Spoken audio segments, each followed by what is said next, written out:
El 14 de abril de 2022, Ucrania consiguió una de sus victorias más importantes frente a la invasión rusa. Con el impacto de 2 misiles antibuque R-360 Neptuno, lograron inhabilitar y hundir uno de los barcos más emblemáticos de la Armada rusa. El Moskva era un crucero lanzamisiles de la clase Slava, nacido en 1979 como buque principal de su categoría, pero que desde el año 2000 oficiaba como nave insignia de la flota del Mar Negro. Este barco no solo era un activo importante dentro de la estrategia del Kremlin en los mares del sur, sino que llevaba el nombre de la capital rusa. Los ucranianos celebraron su destrucción, probablemente imaginando la reacción de Vladimir Putin al recibir el mensaje «Moscú se ha hundido». Desde esa fecha, el sitio donde yacen los restos del crucero ruso fue declarado un lugar de patrimonio cultural submarino por el gobierno de Ucrania para recordar este acto de resistencia frente a la invasión. Históricamente también se ha convertido en el buque de mayor desplazamiento hundido en combate desde la Segunda Guerra Mundial, superando al Ara General Belgrano, que ocupaba este puesto tras su pérdida durante la Guerra de las Malvinas. Acompáñanos en un nuevo episodio de Militarmente para conocer el legado del Moskva y el significado real de su hundimiento. El Moskva nació en 1979 como buque principal del proyecto 1164 Atlant de la Unión Soviética, que se propuso crear los cruceros misilísticos más poderosos de la época.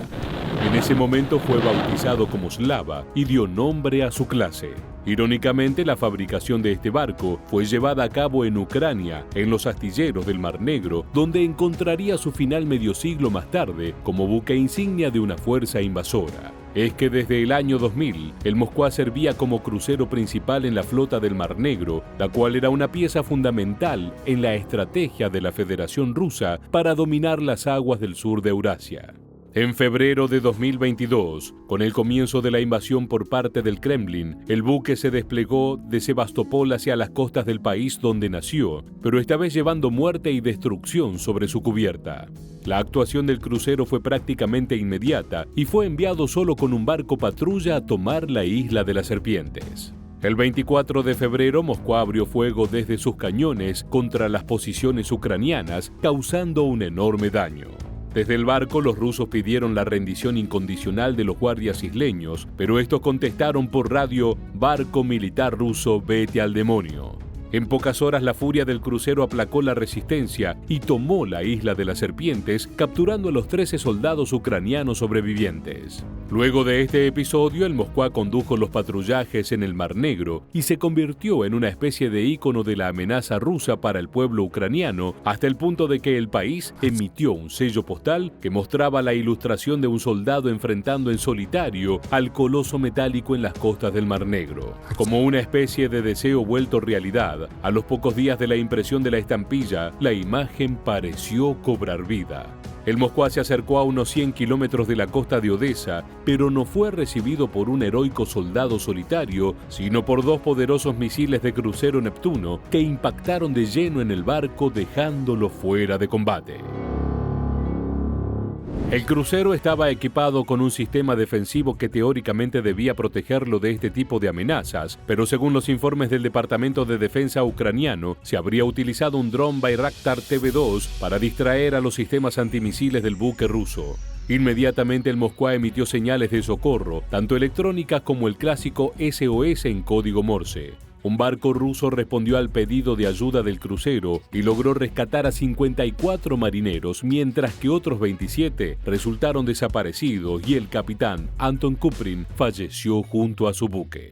La caída del Moskva fue vista como un enorme triunfo simbólico para Ucrania, celebrado tanto por su gobierno como por los aliados norteamericanos.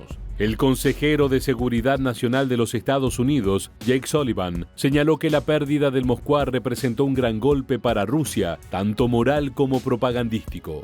Según el funcionario norteamericano, esto obligó a Moscú a elegir entre 2 versiones de la historia. La primera sería que se trató de un acto de incompetencia de sus tropas, y la segunda es que fueron atacados, lo cual tampoco haría quedar bien al Kremlin. Por su parte, el gobierno ruso optó por la primera opción y, según su versión, el Moskva no recibió ningún ataque, sino que su hundimiento fue el resultado de un importante incendio en el depósito de municiones del barco, lo que obligó a evacuar a los marineros. En este relato no existieron muertos ni desaparecidos, y la pérdida del crucero se debió a su incapacidad para remolcarlo debido a la gravedad de las explosiones causadas por el fuego. De cualquier manera, aunque hubieran intentado remolcar al buque en una operación de emergencia, hubiera resultado extremadamente difícil. El Moskva medía 186.4 metros de eslora, 20.4 metros de manga y tenía un calado de 8.4 metros. En total desplazaba unas 12.490 toneladas, lo cual lo ubicó en el primer puesto en la lista de barcos más pesados hundidos en combate tras la Segunda Guerra Mundial. Su velocidad promedio era de aproximadamente 60 km por hora, gracias a 4 motores Kokok a vapor que impulsaban 2 hélices, que le permitía también tener una autonomía de 18.500 km a velocidad crucero. En cuanto a su armamento, el Moskva era un arsenal en sí mismo. Su misil principal era el P-500 Basalt supersónico, del que contaba con 16 unidades. Se trata de proyectiles de 4.800 kilogramos de peso que cargan 1 tonelada de alto explosivo perforante o cabezas nucleares. Su alcance efectivo es de 550 kilómetros y se puede lanzar rápidamente en salvas de 8 unidades a la vez. Para defenderse de las amenazas aéreas, utilizaba el sistema S-300 Ford, con 8 baterías de 8 misiles cada una, para un total de 64 proyectiles. Este sistema es el que debería haber detenido tanto a los misiles Neptuno como al dron Bayraktar, pero no se conoce el motivo por el cual pudo haber fallado. Lo curioso es que el propio ejército ucraniano utiliza los S-300 contra los rusos y les han dado impresionantes resultados. El Moskva también contaba con misiles Gekko antiaéreos de largo alcance. Contra amenazas cercanas utilizaba un potente cañón naval AK-130, capaz de disparar hasta 40 rondas por minuto, 6 cañones AK-630 tipo Gatling y 2 lanzacohetes antisubmarinos RBU-6000 calibre 213 milímetros. Su navegación también era muy variada y contaba con radares tradicionales 3D de navegación PAL-Front, un sonar de casco Horst Job LF y varios controles de fuego para los distintos misiles a bordo.